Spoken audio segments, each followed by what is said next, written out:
So I have a habit of reading comedy romance manga where the couple seems to find themselves in all sorts of wacky shenanigans. It could be something stupid like drinking out of the same water bottle without cleaning the tip first, or drinking anything for that matter without wiping it off. It could be something even more hormonal like holding hands and getting freaked out by it. Viewers, this is a term I coined called the honorific dynamic. You see, this dynamic is seen in series based on a heroine and a male protagonist getting into some pretty sus business. No first names are used, because that is too embarrassing, as it indicates some sort of deeper connection in their relationship, which they truly want deep down inside. And the title of the series is usually based around the heroine. Now, this intro got rewritten 3 times for a reason. Yes, I've used that joke more than once. Deal with it. I am currently witnessing the horrid world of honorifics in my boarding school. You see, my brother has it absolutely the worst, right? Because he has to call all the seniors sir. Some of y'all may not even know what an honorific is. Well, by Google's definition, it is a word or title implying or expressing respect. So my brother has to call all the matrix senpai, but to be less sus, sir, in order to show them respect, and I kinda get it. Do you know how stimulating it is to get called sir? Wait, that isn't sus. That isn't the nonsense I'd like to be talking about in today's video. This is leading into my point though. Honorifics in Japan are like a freaking air, alright? All those times you heard someone say Yuri-san or Toshi-no-kyaka-san. That last bit, you know, the son part with the dash, is the equivalent of them calling them Mr. or Miss. Imagine calling someone who is just as old as you in school Mr. or Miss. Kinda weird but not destructive in Japan society. So, what does this have to do with today's video? Well, the thing we're going to be talking about today is kind of unconventional, in the sense that no honorifics are used with the heroine. She has a nickname and it is a breath of fresh air. I have seen countless anime romances where the characters get so hormonal over the fact that they didn't attach the right tag to someone's name. Then, at the end of the series, they only say their first names once, and it's over and done with. So, there being a nickname indicates a deeper relationship without having to delve too deep into the embarrassing aspects of it. Now, the first name basis would be deeper, but nicknames have that special feel to them that make them feel more precious. Now, I praise the ghostwriter of the 25th hour, which is the topic of today's video, for being unconventional in that way, but that is minor in comparison to the other points I want to make. In this video, I will be going over all the major plot points, so rest assured, there will be spoilers. Did I have to add that in? No. But I did it because I'm courteous. You're welcome, Rory. Struggling to surpass his peak, which was his debut work, the young 15-year-old author Tsugumi sought to return to his hometown to hopefully regain his mojo. There is a major reason why going back would be so significant. That was the place where he and his older brother lost their parents in a fire that got set off by a spark plug. Their parents weren't the only victims, though. A friend of their mother's sister, who worked as their maid, had lost their life that day too. That friend, being Bonsai, then took responsibility over the boys and ensured that they were well taken care of. Only a few years after that, Tsugumi debuted his first book, which received critical acclaim. He struggled so much to surpass it because that book was heavily influenced by the first person he fell in love with. The maid. Wait. You know, there's something on my mind right now. I'm just not sure what it is exactly. If I forgot, then it might not be important. She was the one who taught him the basic literature needed to spark his passion for writing. At this moment, he is struggling, so maybe going back home gives inspiration to another award-winning story. Although, he is going back without telling his brother, which he is warned about by his editor. He has his mind set on the prize, so that's the least of his concerns right now. He moved into a property that was on the land of the old house that they owned. All was fine. Well, maybe too fine. The place was clean, but it had been unattended to for about 10 years, so there should at least be a speck of dust. It's almost as if someone was living there the entire time. That's when she appeared. Tsugumi was taken back. This person seemed to recognize him. That's why she got so upset when he didn't reciprocate. So, she had to resort to her ultimate move. Nostalgia.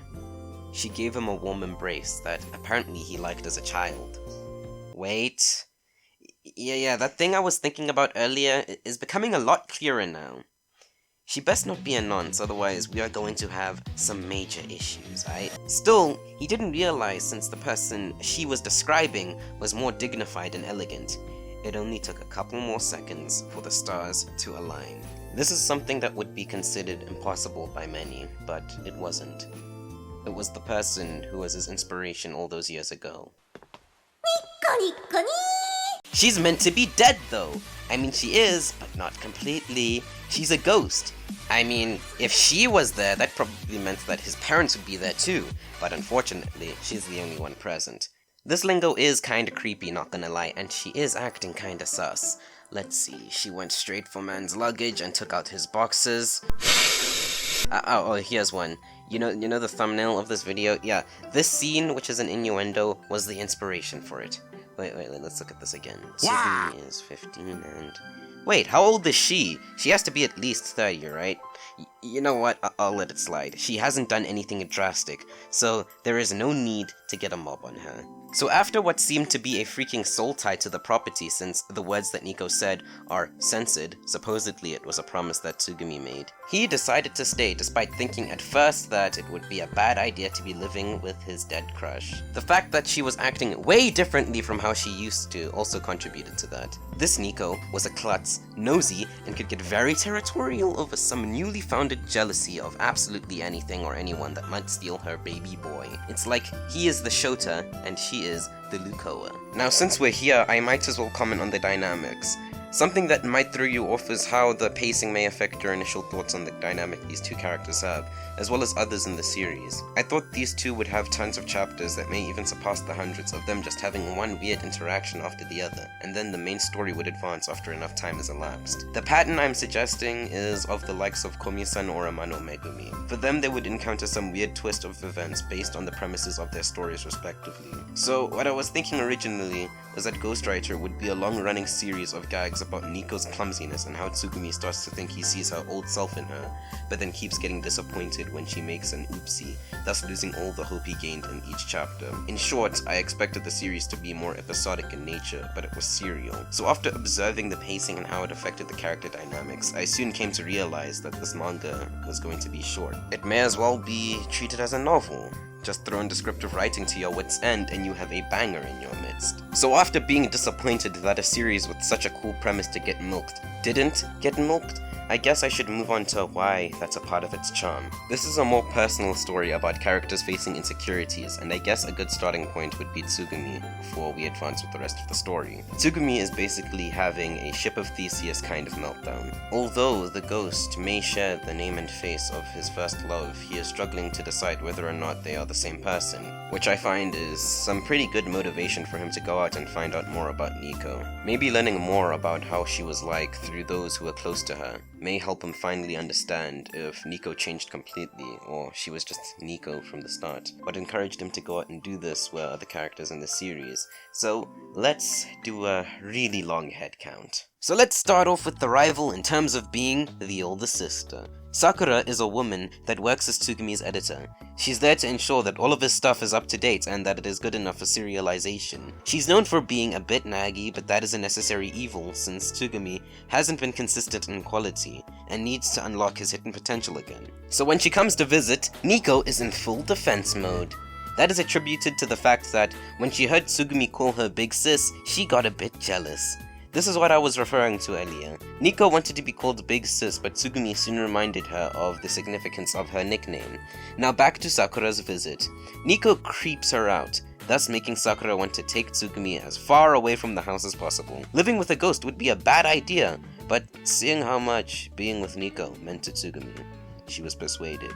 Despite being the editor, Sakura is actually trying to be a Nissan to Tsugumi, and look out for him. So the best she could do was ask Nico to handle things since she couldn't be there all the time. I think that this is a great moment for both her and Tsugumi. I just wish there were a lot more good ones, and I will touch on that more towards the end of the video. Next we move on to the Tsukimi siblings. The older brother Kota is actually pretty precious. This man is best boy. First off, he doesn't care how many times he gets rejected. If he loves someone, he will not hide his true feelings from them, damn it. He is the good kind of simp. We're introduced to him when one day, Nico felt like rewarding her Tsugumi, a coupon for crushed ice. He's been a good boy. That's when he stumbled into the Tsukimi shop. At first he thought a chicken was running the place, but he was soon corrected. Kota explained that he wants to live a more modern life, but that isn't expanded upon and is no longer important in the grand scheme of the story. But I will say, he is someone that wants to help others connect more, and he really values that mindset. So that day, Tsugumi made a new friend. He forgot the entire reason he went to the store though. He wasn't meant to use the coupon only, he was actually meant to get groceries, and that's kind of ironic seeing how Nico could actually mess stuff up like that too. So, before he could make a quick dash to the store, he bumped into someone and realized that his new friend wasn't so new after all. Into Kota's little sister, Hiyoko. You see, apparently, they used to play with each other when they were little, but they kinda got separated after the whole fire incident. Soon after, there were rumors going around that there were ghosts haunting the property, so Kota took Hiyoko with him to check it out. However, she was the only one that could see Nico. Only certain people can see ghosts, which was touched upon in the earlier chapter. It was only confirmed now with Hiyoko.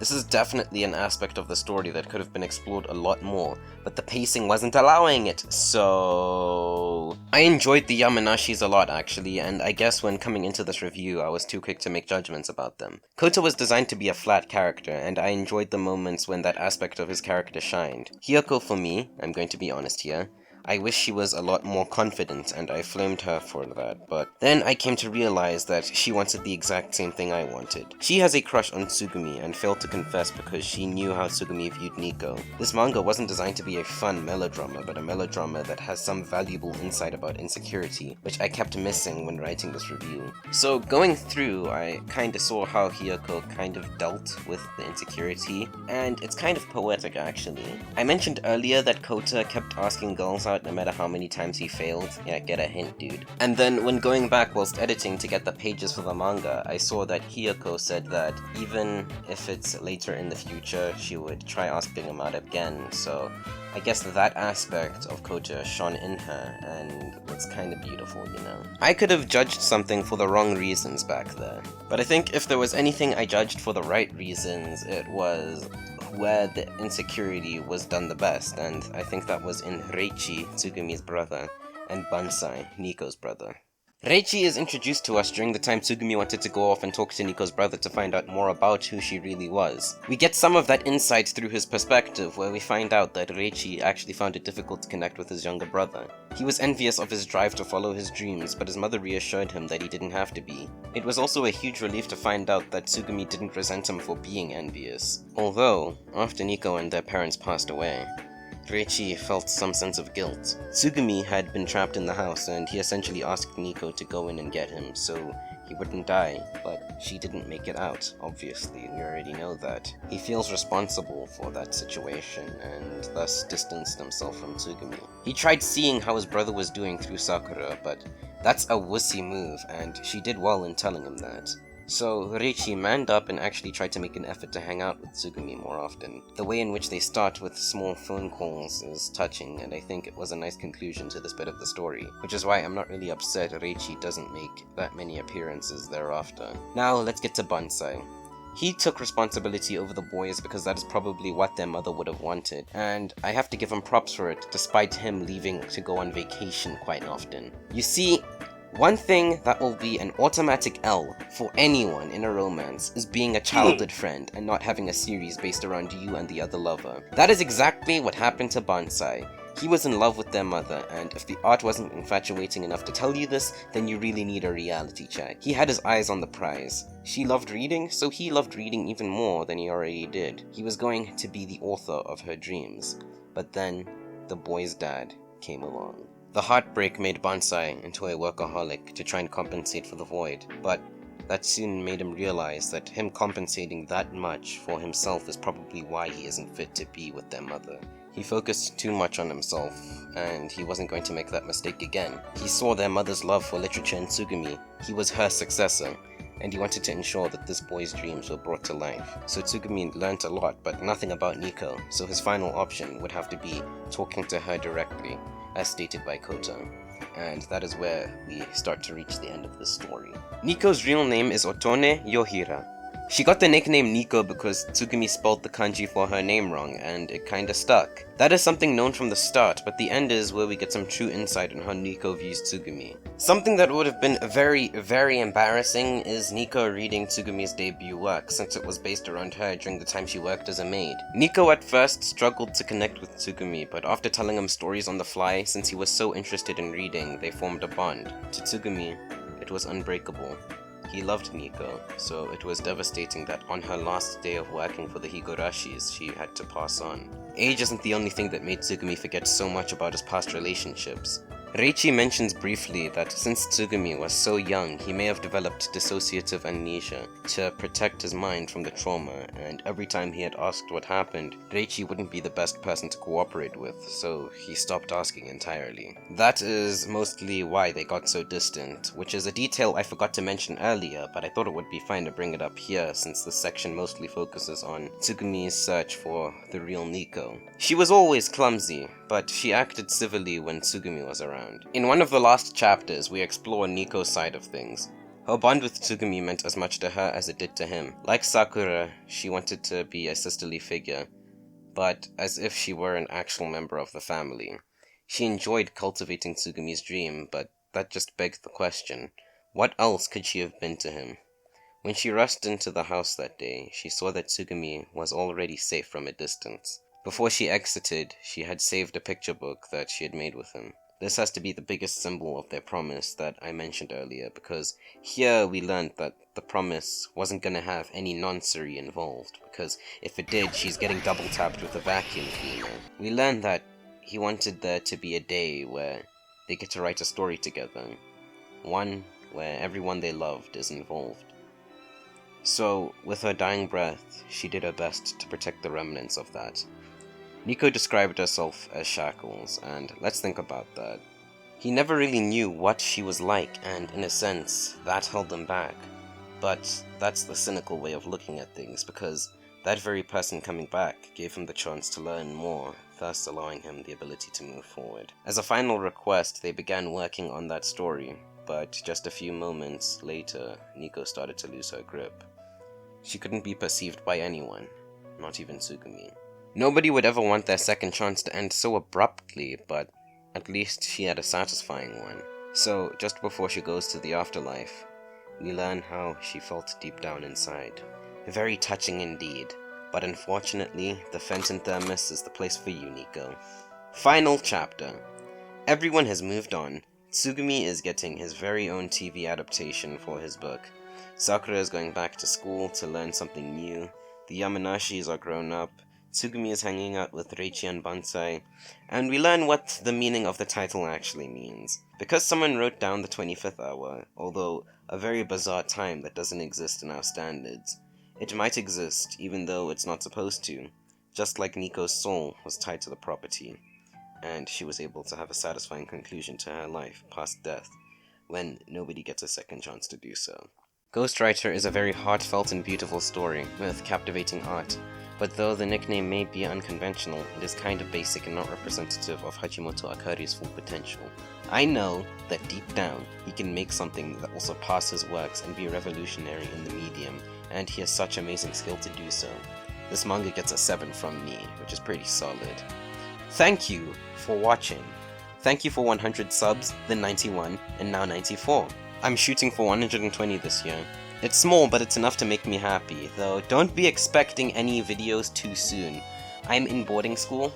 I think I've said that before. I said it at the beginning of the video. So, it's tough. I've been your boy, Dumi Lum Lum. Hambagashle, and have a good week. Woo, damn, hurry, woo. Diamond red flurry, woo. Taking my money, woo. Woo, yeah, hurry, woo. Diamond red flurry, woo. Taking my money, woo. We make a movie, boo. Yeah, going 8 like nigga. Move out the way, please don't be a hero. Bling, loud, she no skateboard, please. Bling, loud.